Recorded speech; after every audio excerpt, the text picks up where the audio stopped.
Olá, meu nome é Luiz Henrique, eu sou aluno do curso de Licenciatura Plena em Música da Universidade do Estado do Pará, o EPA, CCSE Campus 1. A apresentação do artigo a seguir tem como tema o ensino de arte para alunos com TEA nas escolas públicas estaduais em Belém do Pará. Este artigo analisa o ensino de arte para alunos com transtorno do espectro autista em duas escolas públicas estaduais de Belém do Pará, com o objetivo de discutir os desafios, estratégias e práticas observadas durante o estágio em campo. A pesquisa utilizou a metodologia de observação participante, registrando dados entre outubro de 2024 e dezembro de 2024, por meio de relatório de aula. Os resultados evidenciam dificuldades significativas na inclusão desses alunos nas aulas de artes, principalmente pela falta de recursos didáticos específicos, apoio especializado e formação continuada dos professores. Em ambas as instituições, ficou claro que a formação de professores e a presença de profissionais especializados são fundamentais para uma inclusão mais eficiente e acessível. O estudo reforça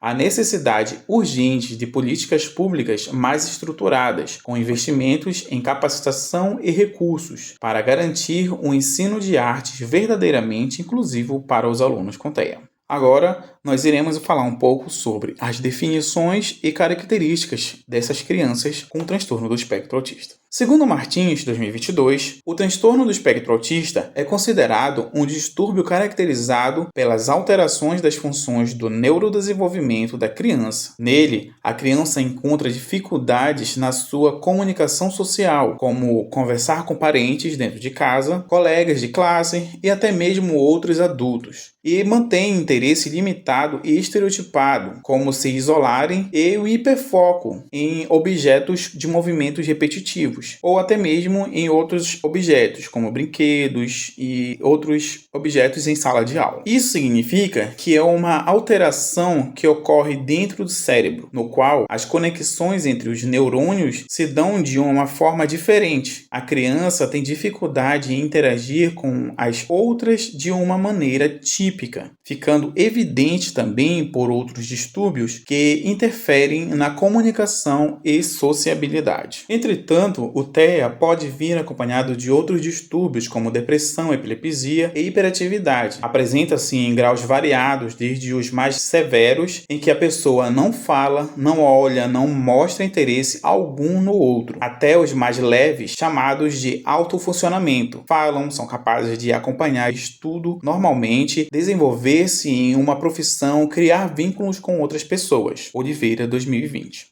A suspeita inicial do transtorno do espectro autista é feita normalmente ainda na infância, por meio de atenção primária à saúde, a APS, durante as consultas para o acompanhamento do desenvolvimento infantil. Por ser essencialmente clínico, a identificação de traços do espectro autista é realizada a partir das observações da criança, entrevista com os pais e aplicação de métodos de monitoramento do desenvolvimento infantil, durante as consultas de avaliação do crescimento da criança, que acontecem em qualquer unidade da APS, Ministério da Saúde, 2022. Bom, apesar disso, muitos pais eles não conseguem fazer devidamente esse acompanhamento com esses profissionais do Sistema Único de Saúde, muito menos na rede particular. Sendo assim, convivem com os acompanhamentos característicos do TEA em seus filhos até a faixa etária obrigatória para o ingresso do ensino escolar obrigatório, por volta dos 5 anos, fazendo com que profissionais da educação, professores e coordenadores pedagógicos venham fazer suas devidas observações comportamentais e poder orientá-los a procurar assistência médica especializada para o acompanhamento de seus filhos. Com o diagnóstico em mãos, segundo Martins, 2022, o tratamento indicado pelos especialistas é a psicoterapia comportamental. Contudo, existem diversas formas de intervenção e terapias para autismo, pois cada criança precisa de uma abordagem individualizada que pode envolver várias técnicas. O cuidado mais indicado é a psicoterapia comportamental. Contudo, existem diversas formas de interação e terapias para autismo, pois cada criança precisa de uma abordagem individualizada, que pode envolver várias técnicas. A psicoterapia visa auxiliar o pequeno com TEA a desenvolver sua autonomia e independência. Durante a terapia, trabalha-se a comunicação verbal e não verbal, a expressão de emoções, as interações sociais e as expressões faciais. Quanto quanto mais cedo a criança com TEA obtiver diagnóstico, melhor para que aconteça uma intervenção precoce e assim o pequeno tenha mais chances de ter um desenvolvimento saudável e seus traços minimizados. No entanto, a psicoterapia para o autismo não é um cuidado apenas para crianças. Ela é um recurso disponível para todos os indivíduos com TEA que buscam aumentar sua autonomia e melhorar sua qualidade de vida. Instituto Singular 2025. No entanto, quanto mais cedo a criança com TEA obtiver diagnóstico, melhor para que aconteça uma intervenção precoce e assim o pequeno tenha mais chances de ter um desenvolvimento saudável e seus traços minimizados.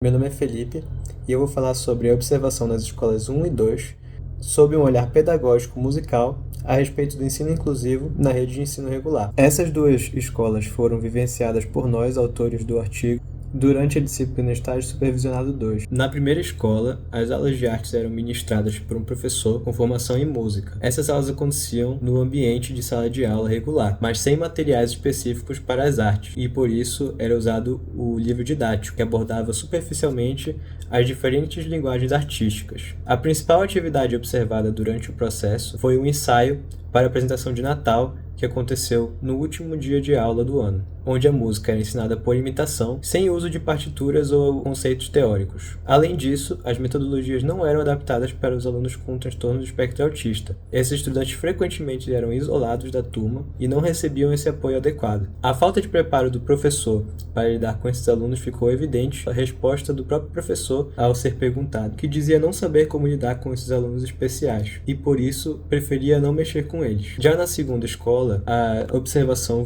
aconteceu em turmas de 1º a 3º ano, com professora também formada em música. As aulas se concentraram em aspectos teóricos da música, com ênfase na rítmica e no uso de instrumentos da cultura africana que a própria professora trazia. A falta de materiais e de apoio especializado da própria escola para alunos com TEA foi um desafio constante observado em sala de aula, pois a professora apresentava uma vontade de adaptar as metodologias para a inclusão desses alunos, mas ficava sempre sobrecarregada pela quantidade de crianças na sala, e por isso não conseguia dar atenção aos alunos especiais. Um caso específico observado em sala foi de uma menina com TEA, que embora fosse bem aceita pelos colegas, não recebeu suporte educacional adequado, já que o único acompanhante especializado da escola atendia apenas um aluno do 3º ano. Outros alunos com TEA nessa escola enfrentavam dificuldades significativas, como comportamentos inquietos pela presença de professores desconhecidos e alta taxa de ausência de certos alunos, do qual a escola não parecia correr atrás.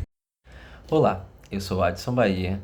Estou aqui para falar um pouco sobre os pontos convergentes e divergentes, além dos resultados e considerações dentro do nosso trabalho da disciplina Estágio 2, que é observativo e também participativo.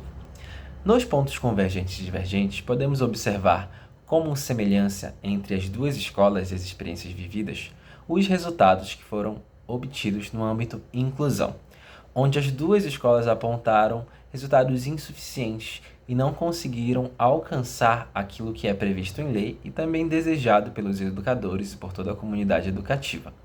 Os alunos com TEA não foram efetivamente incluídos e também não conseguimos notar nas escolas preparo, participação ou ferramentas totais que pudessem contribuir para que os resultados fossem minimamente diferentes.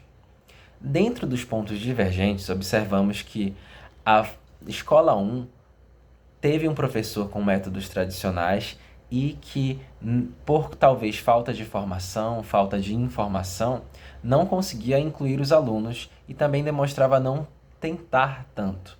Enquanto que na escola 2 nós temos nos relatórios uma professora que fazia tentativas inclusivas, que fazia adaptações dentro das suas próprias atividades, mas que por não ter o suporte adequado, por não ter o acompanhamento necessário em sua sala de aula, não conseguiu também atingir os resultados, convergendo num resultado semelhante entre as duas escolas, porém com trajetórias diferentes. Já nos resultados e considerações, podemos observar que a inclusão de alunos com TEA continua sendo um desafio enorme na rede pública. Nós observamos isso aqui em Belém do Pará, nas duas escolas nas quais estivemos fazendo as experiências, e percebemos que isso engloba diversos pontos, como a necessidade de formação para os professores que possam manter manter-se atualizados, manter-se preparados para lidar com as demandas que acontecem em sala de aula. Também com as próprias políticas públicas que deveriam garantir os materiais, o apoio especializado, as ferramentas e tudo aquilo que é necessário para ser fornecido no ambiente escolar e de ensino, para que aconteça a inclusão efetivamente, já que a inclusão precisa de estrutura, de suporte e precisa de adequação. Não somente de adequação, mas de boa vontade para que todas as leis e tudo aquilo que é previsto lá seja cumprido. Nossa apresentação chega ao fim. Agradecemos a todos que assistiram. Esperamos que o nosso trabalho venha a colaborar no âmbito educacional e no meio acadêmico. Muito obrigado.